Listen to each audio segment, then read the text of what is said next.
Hey everybody, welcome back to the GrowthCraft podcast. My name is Tom Libby. I'm one of your hosts. My co-host and partner in crime, Hassan Sorrells, is on vacation, but we did not want to stop the wheels in motion, so we just decided to continue on with the podcast without him.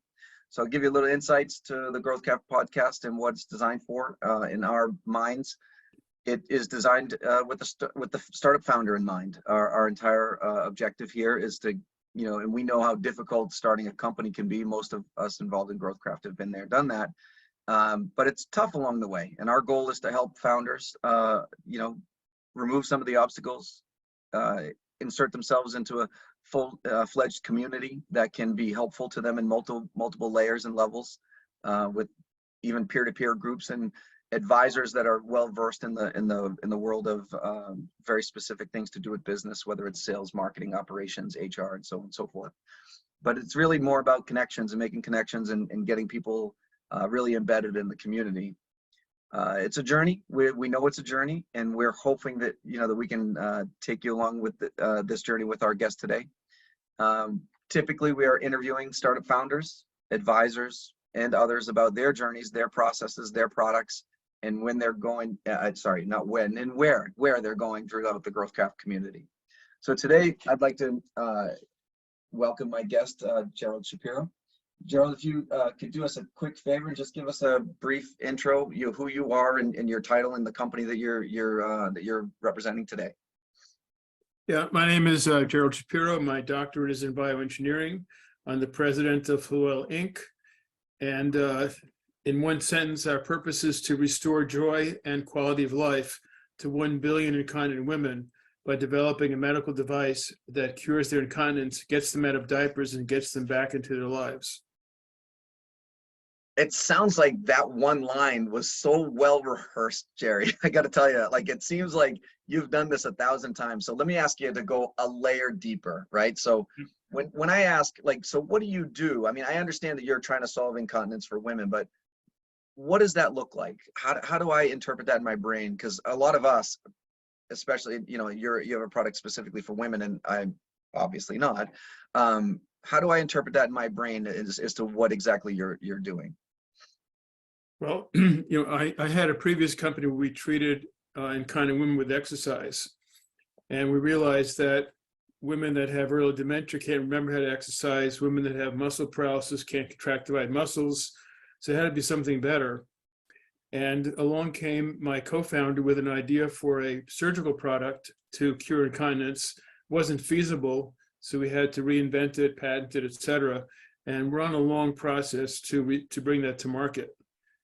So my job is everything, from inventing the product, doing the engineering, hiring engineering people, doing the marketing, figuring out go-to-market strategy, and putting a team together. So we now have a full C-suite team with all of us have expertise in medical devices and how to get them to market. Fantastic. I mean, I would hope, I wish you the most success, honestly. This has impacted me in my life with some of the elder women in my life, so I definitely understand where you're coming from. So can you talk a little bit about, the way that my second question in my brain is different than what you're seeing? Because just so everyone knows, we sent Jerry the questions ahead of time, so he's prepared for this. But and question number 2 was the reason and catalyst for this. You've kind of alluded to a little bit already with the previous company and how dementia and muscle paralysis and things like that. But can you talk about that, the process of that aha moment that you figured out it can't simply be that? What was the catalyst to make you figure out that you had to do something different or better? Well, it's partly economics, medical economics, that the doctors are mostly interested in money, and the money or the reimbursement for the exercise product started out as $15,000 an hour of their time, but that dropped down to what they considered not feasible, only $35,000 an hour, and so they stopped using the exercise product because they weren't making enough money. And around that same time, a friend of mine got a call from an inventor in Texas to manufacture a product, but she didn't know there was a thing called the FDA. And so he said, well, you better talk to Jerry. So we had a short call, long call actually, and eventually within a couple of months, we decided to work together to develop this new product. And the advantage of it is that it doesn't have any limitations. In other words, a woman who is incontinent can use it, whether she's incontinent from muscle paralysis or any other reason, or if she can't remember how to exercise, or if she's too busy. Everybody always thinks of incontinence as an old lady disease, but it occurs after the second natural childbirth. So we were treating a bunch of women in South Miami, which was a community of young women that went to high school, didn't go to college, got married, had kids right away. And we were treating 22-year-olds. Oh, wow. It's not an old lady disease. It's 25% of younger women, 40% of middle-aged women, and 45% of women over 70. It's a very common disease. Interesting. I have a million questions that aren't even on that list that I sent you. Anything you want, I can answer probably. But let me ask you this one, because the next question on our list obviously was, why is your solution the best answer? I'd really, this one, I don't even want to change the question here, Jerry. I really want to know, like, so why, are there other solutions out there that people are right now implementing where you feel like yours is so much better that once you get this going that it's going to be a no-brainer? Like, where do you sit with that? Okay, well, first of all, incontinence results from childbirth, although it has other reasons. So it's an age-old problem, and it was solved 4,000 years ago when the ancient Egyptians cut down the reeds in the Nile River and made papyrus for writing, and then immediately made papyrus incontinence pads. Yeah. So 2,000 years ago, the Han Dynasty introduced pelvic floor exercise, which we now call Kegel exercises, to solve this. 2,000 years ago, they found a way of pressing on the urethra to block urine flow 2,000 years ago. So most of the solutions on the market were developed, eons ago and have been modernized as they go along, but they don't meet a woman's needs. So for example, if she's wearing absorbent pads or diapers, she has to change them 10 times a day. Yeah. She leaks at night, so she has to put pads down on the mattress. She has expenses of like $8,000 a year for all these products that she has to buy. And she has all the inconvenience of not only to change the diapers, but women that we treat with the exercise product are just worried about smelling like a nursing home. That's what they say. I smell like a nursing home. I don't want to go out in public. So it's no shopping, no movies, no restaurants, no any place where anybody could be near her. So her quality of life is like nil. She has to stay home all the time. So by treating the incontinence with our device, she gets her quality of life back. And not just her, but the family that she goes with, like her husband maybe, if she's in that kind of relationship, he doesn't get to go to restaurants or cinemas or anything else either. So now we restore the life for both of them. So is it, again, just so I understand a little bit clearer, so the current solutions to me all seem like they're burdensome, right? They're all burdensome. They're all time consuming, or to your point, odorous, or quality of life diminishing. There's several layers of this. And right. Again, just so the audience knows, I spent a good chunk of my career in the senior healthcare market. So I'm super familiar with some of the stuff that Jerry's talking about right now. And it could potentially even be debilitating from a financial perspective once they get to a certain point too. Yep. So there's a lot of that. So, and it's a continuation of effects, right? So like, even if, yeah, right. So it's, once it happens, it just continues to get worse, and it continues to be debilitating, and continues to be more and more embarrassing, more and more heartfelt for the families, and so on and so forth.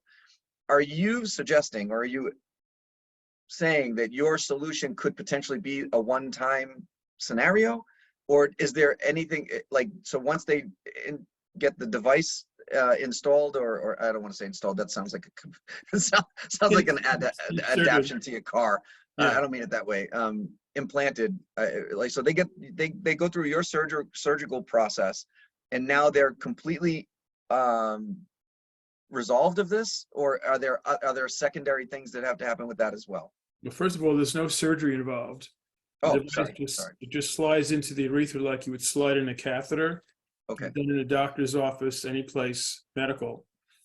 And the women's urethra has a layer of biofilm or bacteria, and the bacteria like to explore. So you put anything in the urethra, the bacteria will explore it and try to make another biofilm, which attracts precipitates from urine, which forms encrustation, sort of like stalagmites growing in a cave. Yeah, yeah. So the only way to prevent the stalagmites is to prevent the biofilm, and the way to prevent that is to kill the bacteria that make the biofilm. So we mix an antimicrobial into the soft silicone rubber of our device, and any bacteria that touches our device dies. So my partner is from Texas, and as they say down there, dead bacteria make no biofilm. So we have to constantly replace the device every 4 months to renew the antimicrobial in it. Okay. So it's a disposable device, and it comes equipped with another device to insert it called an introducer. So the surgeon or the doctor doesn't have to have any equipment. They get everything in a sterile package from us. And it could be inserted by a doctor, a nurse, an aide, anybody that's medically trained. But the advantages are more than just for the patient. So imagine a world without diapers. Don't have to have trillions of diapers in landfills. We have an environmental impact. You've been in senior market. You know how these women are lonely with another old lady in a home. Very much. You bring all these women home to their family because they no longer have to deal with the diaper issue. They don't need an aide to change their diapers. They can be home with their kids and their grandchildren. And then by getting them out of the nursing home, we save the government trillions of dollars of nursing home fees that they don't have to pay because the women are not incontinent anymore.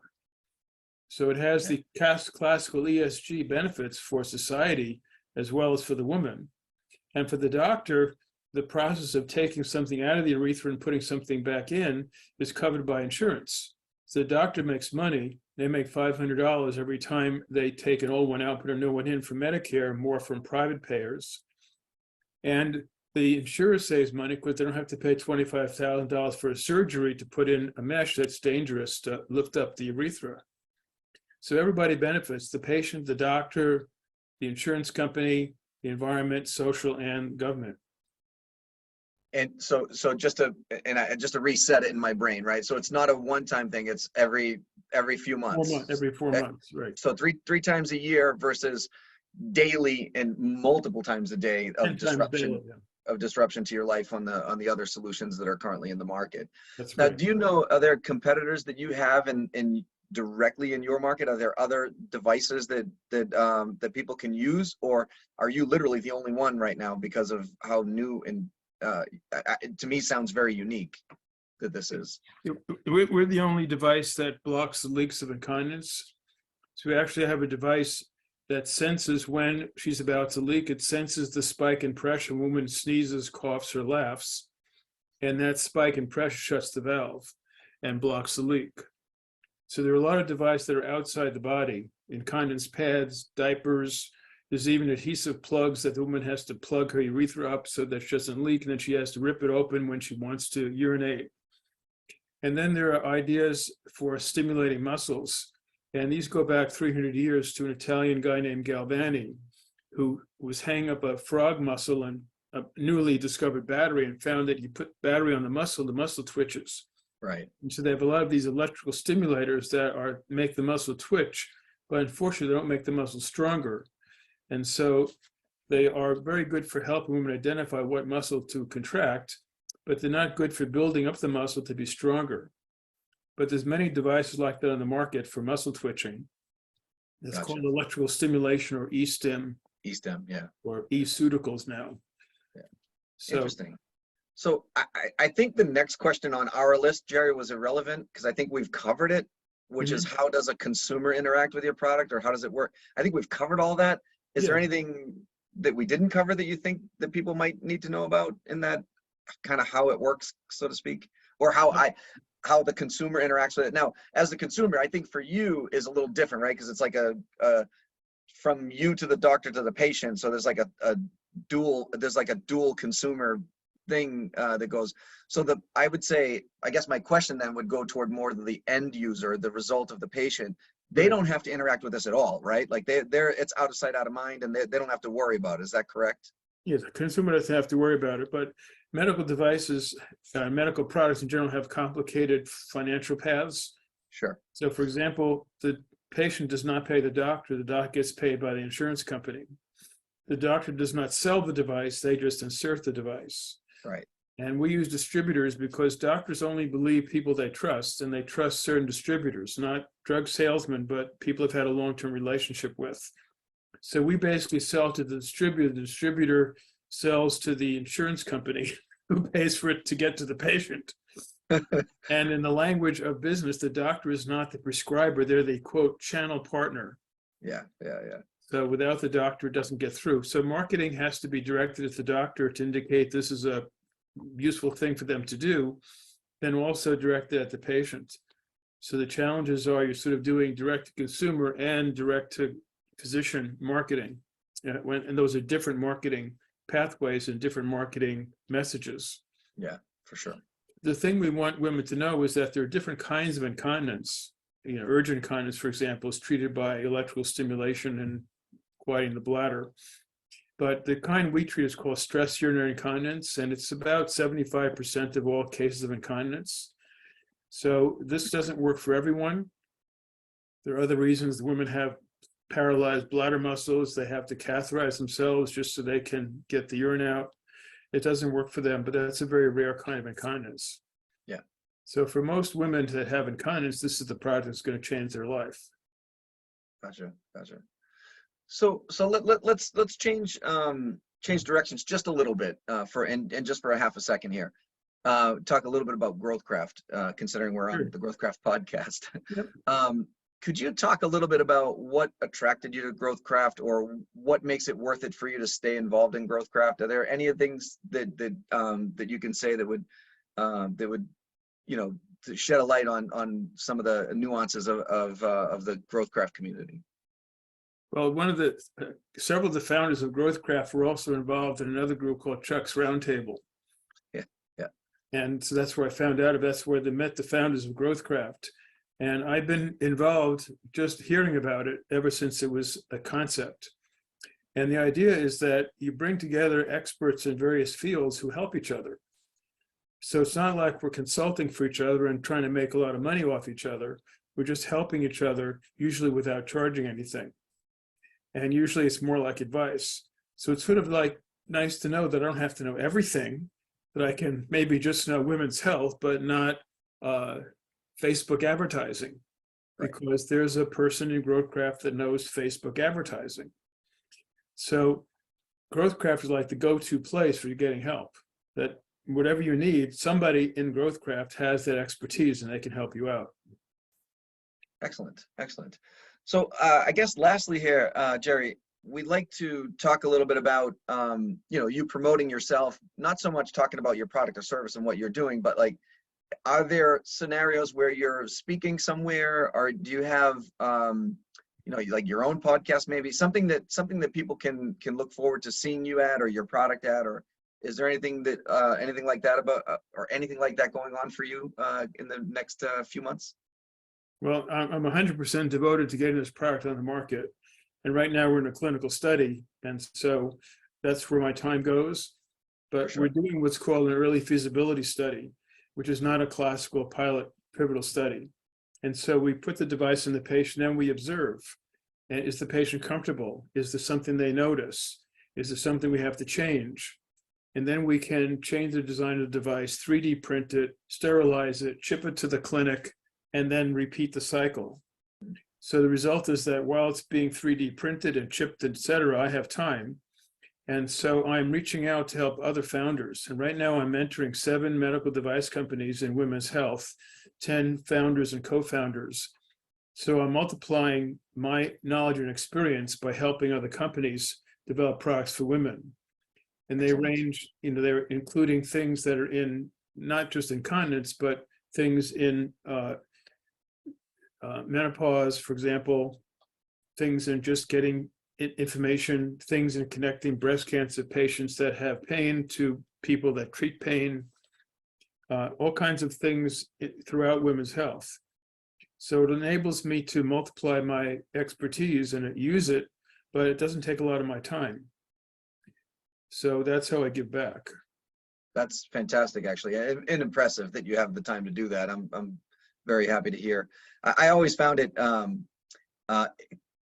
exciting and invigorating. It kind of reinvigorates me every time I connect myself with a startup and help them through problems, and any kind of advisory role that I can take in those startups. It seems like it's very invigorating to me. It like reestablishes my my thought process about why to get involved in startups in the first place. So that is very cool, and very happy to hear that, Jerry. So so I wanted to thank you for being on the podcast. Real quick before we go, just to reiterate, we are here on the GrowthCraft podcast. We are a full community of startup founders, advisors, and some other tools and things that we have through GrowthCraft community. You're welcome to check us out.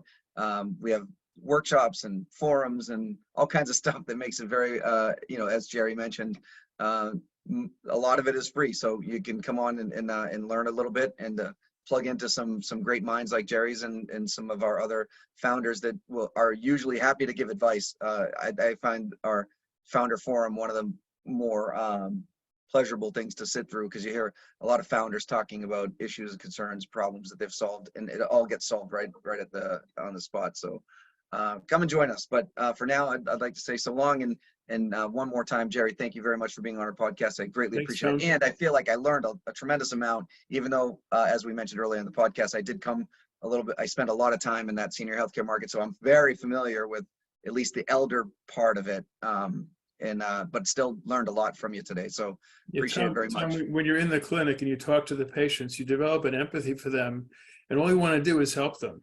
Yeah. And you've seen it, I've seen it, I've been in senior communities also helping and treating these women, and they really need it. And they kind of like give up hope after a while. Am I going to be changing paths the rest of my life? And suddenly there's hope. So I've even seen it go the other way and cause real medical problems with dehydration, because they want to stop drinking because they don't want to continue to change the diapers. And then when they stop, we can probably get into another whole conversation about that. But yeah, I agree. I think it's something that's been long been deserved for a solution that makes more sense for our women to deal with this problem. So again, Jerry, I learned a tremendous amount. Thank you very much. And thank you, everybody. And we'll check you next week. Take care. Bye now.